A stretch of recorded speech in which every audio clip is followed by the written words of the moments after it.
It should be obvious to anyone who's even remotely paying attention that China is America's #1 adversary. Well, our external adversary. Washington, D.C. is America's #1 adversary, but that's another story. So China has us on the energy front.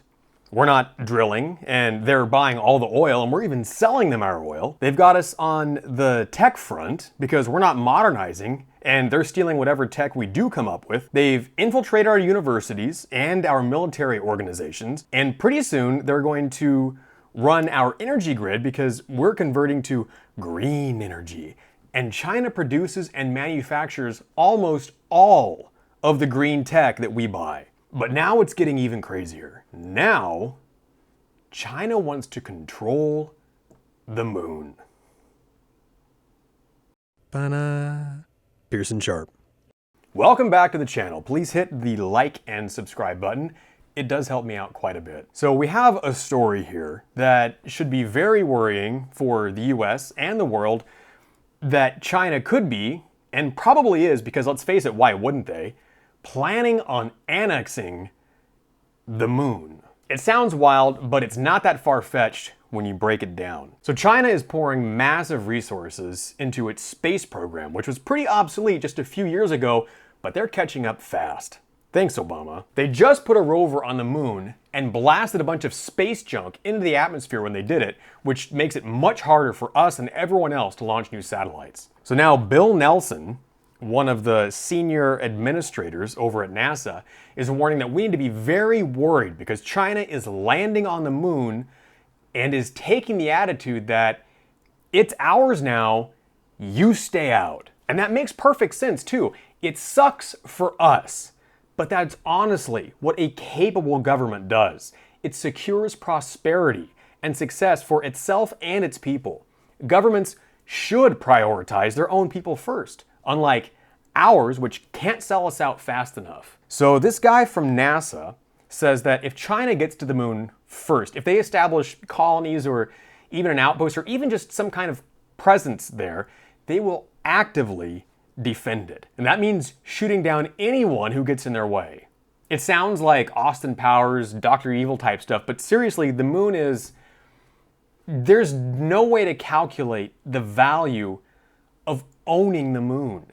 It's a quarter the size of the Earth. It's immense. And if you start mining the resources there, the minerals, it's beyond measurement. Getting those resources back to Earth is another issue, but maybe you wouldn't need to. Maybe you could just refine them there and use them there. That's a problem for science to work out, and it always does given enough time. There is an asteroid in our own solar system between Mars and Jupiter called 16 Psyche, and it's got actual mountains of gold. It has gold deposits worth something like $700 quintillion. Wrap your head around a number that big. It's enough to make every person on Earth a billionaire if economics worked that way. And that's just a little dinky asteroid 140 miles in diameter.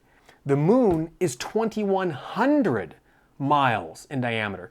Think about what kind of value we're talking about in terms of raw materials. So China has made it clear they'll shoot down anyone who comes to visit the moon. They'll call it an issue of national security or sovereign space or something like they do in the South China Sea. They're pushing us and everyone else around in the South China Sea, the world's busiest shipping lane, claiming it all for themselves, and we're letting them get away with it. And that's here on Earth.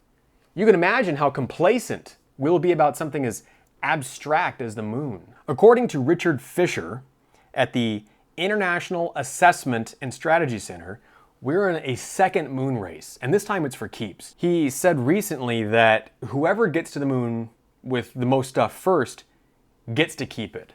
Of course, China denies all of this, calls it Western propaganda.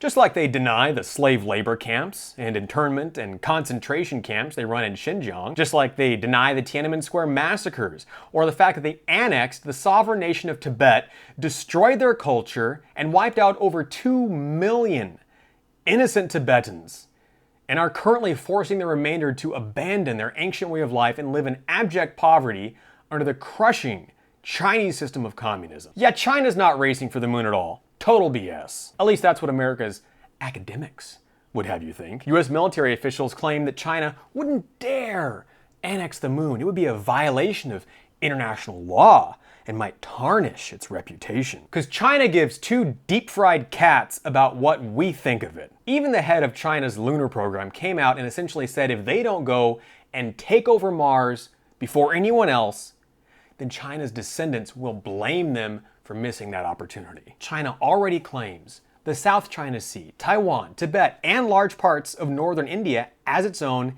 even with no justification whatsoever. Imagine what they'll do with the moon.